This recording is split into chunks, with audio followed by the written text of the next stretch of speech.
Hi, this is Teresa Gilmore, and I'm doing my presentation on interpersonal communication. Let me first define interpersonal communication, and then I'll give you my thesis statement for the presentation. Interpersonal communication involves the verbal and nonverbal exchange of information from one person to another.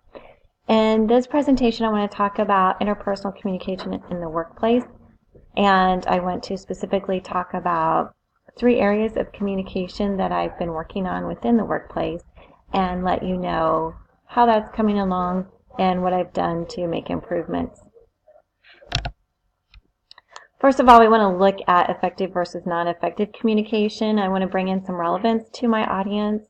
Do you want to be working with, or maybe do you want people working with you when you have effective communication or ineffective communication? Of course, that's a very easy question to answer.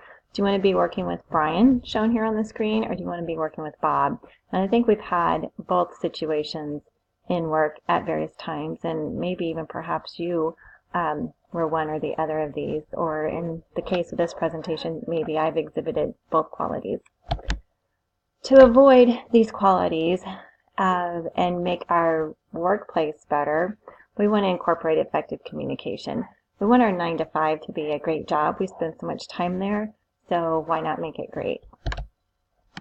As we look at communication, I want to talk first about concision, and that is using just the right words. I've noticed at work that if I use something vague such as, hey, can you talk to your team and encourage them to have positive attitudes?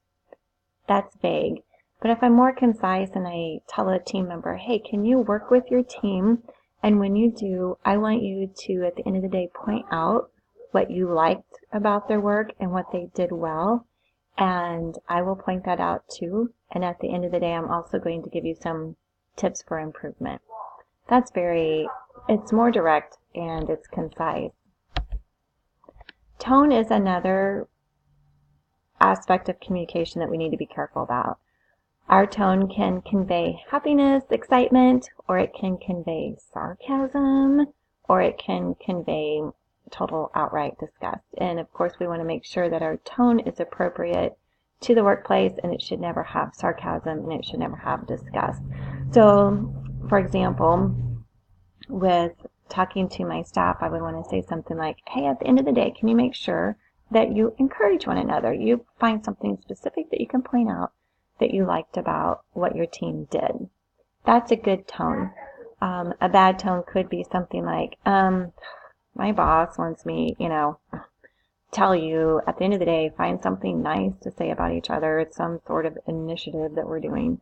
So before you leave, please say something nice to somebody. Okay, that's a totally different tone, and that's not the tone we want to take.